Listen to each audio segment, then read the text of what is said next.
Greetings to those with me in Shiga.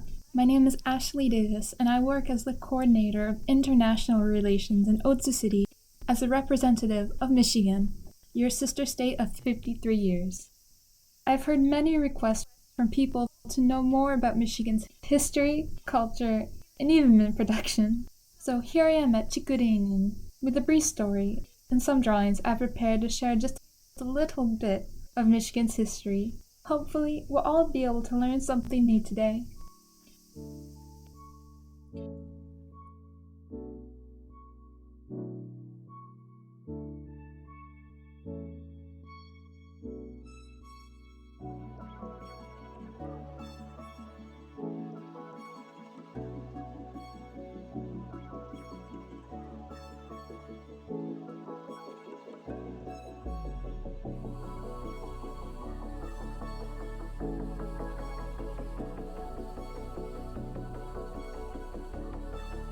Michigan is two beautiful peninsulas united by a bridge of steel, where equal opportunity and justice is our ideal. This part of our story is based on the Pledge of Allegiance to Michigan's flag. What's important to know is that Michigan is separated into two sections, and if you want to go to the Upper Peninsula or to the Lower Peninsula, the fastest way is to cross this bridge, known as the Mackinac Bridge.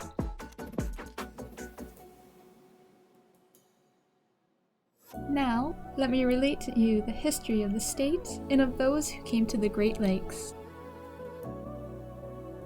3 large native tribes once dominated Michigan land, long before Europeans ever stepped foot in land. There are many Native American tribes in North America and several in the Great Lakes region.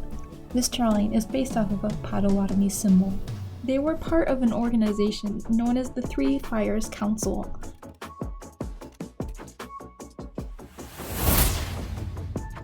The main tribes were the Chippewa, Ottawa, and Potawatomi, from whom we get Lake Superior's name of Gitchigumi.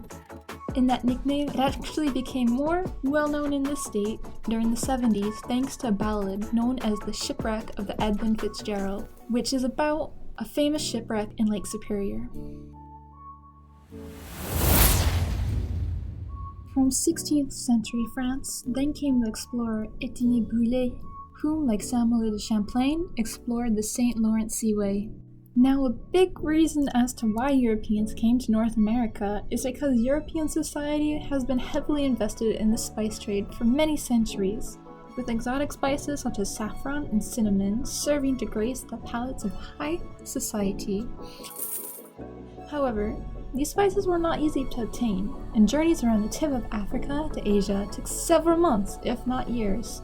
Therefore, European trading companies and monarchies facilitated explorations that resulted in the discovery of North and South America.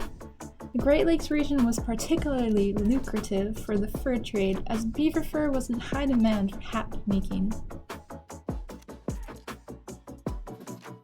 Detroit was founded in 1701 by Antoine de la Mothe Cadillac, particularly in order to fend off British settlers' attacks. As the Great Lakes region was useful for trading, the French occasionally fought the British for control of the lakes and its resources. Antoine de la Mothe Cadillac established Detroit, to solidify French control in the area. One particular detail you might not know is that Detroit was burnt to the ground in 1805. This is partly because past buildings tended to be made out of wood, which spreads fire easily, despite the fact that Detroit is right next to the Detroit River. Yet, in the 1760s, was it agreed that Michigan would be under the British regime. A war called the French and Indian War broke out between the Native Americans, French, Spanish, and English for control of North America from 1755 to 1763. In general, the British won against the Native Americans, French, and Spanish, and gained large amounts of territory east of the Mississippi River. The British received control of Detroit on November 19, 1760. Thus was Michigan part of our neighbor next door, with whom we share our lake shores, Canada. Even after the American Revolution, it wasn't until 1796 that we became part of the American institution. and Michigan wasn't a state, it was only a territory at the time. Alas, conflict with the British continued, and it wasn't until 1837 that our statehood was issued.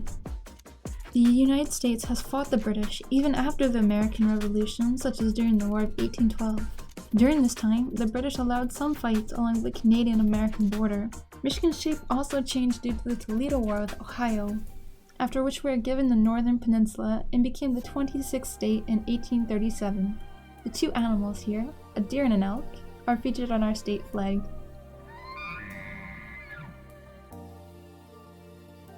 Ever since, we've been a part of the American melting pot, with many others not to be forgot. America being a melting pot means that immigrants from various nations have become American citizens and we all live together. Franconians from Bavaria arrived in 1845 to form Frankenmuth and to preach their religious truth.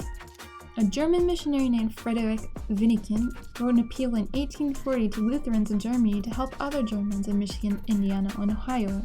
This appeal caught the attention of Wilhelm Löwe from the Kingdom of Bavaria, and a group of Lutheran Bavarians settled in Frankenmuth not only to help other Germans in the area, but also to preach their faith to the local Native Americans. Today is Frankenmuth known to be a place to spend Christmas, and for its chicken dinners, which are delicious. Besides its Bavarian heritage, Frankenmuth is known for chicken and Christmas. Two particularly renowned places for chicken are Zender's, which was founded in 1856, and the Bavarian Inn. The largest Christmas store in America is also found in Frankenmuth, spanning 27 acres and selling over 50,000 products. The store is called Bronner's Christmas Wonderland, and it began in 1945.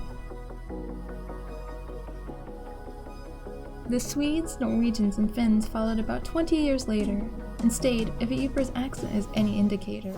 Even in comparison to Michigan's Lower Peninsula, Michigan's Upper Peninsula is famous for its natural resources. Logging and mining are some of its main industries. However, one can imagine that these industries require strong workers, especially in such a northern region where it snows most of the year.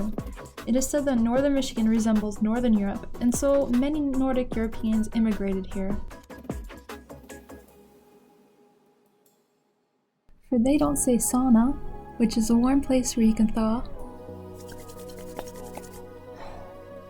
Ypres are considered to have their own accent, which is similar to the Midwest American accent. For instance, I would say sauna, but they would say sauna. The Greeks also came to Detroit and found Greektown, which is known to have the best baklava around. Actually, Greek immigrants came after German immigrants in the area to become Greektown because Henry Ford's factory and wages attracted several immigrants, and Greektown boomed in the 20th century. One of Greektown's landmarks is the Greektown Casino and several Greek restaurants. It's disputed whether or not baklava originates from Greece, but it is a sweet pastry often made with honey and pistachios. Restaurants called Coney Islands are also commonplace in Michigan, with many of them featuring Greek, Macedonian, American food along with Detroit-style hot dogs.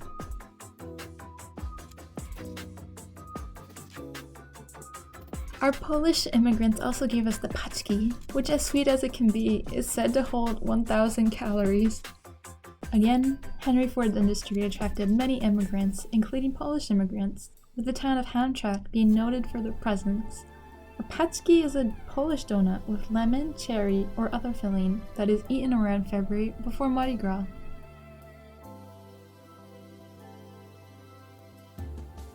Dearborn is also known for its Middle Eastern population, and where Arabic is spoken within our nation. Dearborn, Michigan has the largest Middle Eastern population in all of the United States. Signs in Arabic sometimes outnumber signs in English in Dearborn. The reason, once again, is due to Henry Ford and his factories. At any rate, salam. This means hello.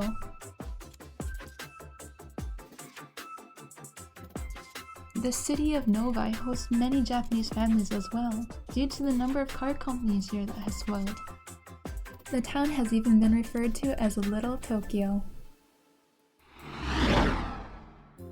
Although this is but a short tale of Michigan history, even learning a little is always a small victory, so that we can all live together. in harmony. This has only been a glimpse into Michigan's past and present, but if anything, Michigan's rich and diverse people and relationships are what will continue to shape us into the future. For this reason, although times have been really tough, we will continue to think of our friends here in Shiga and look forward to when we may meet once more in person. Until then, 皆さん、頑張ってください。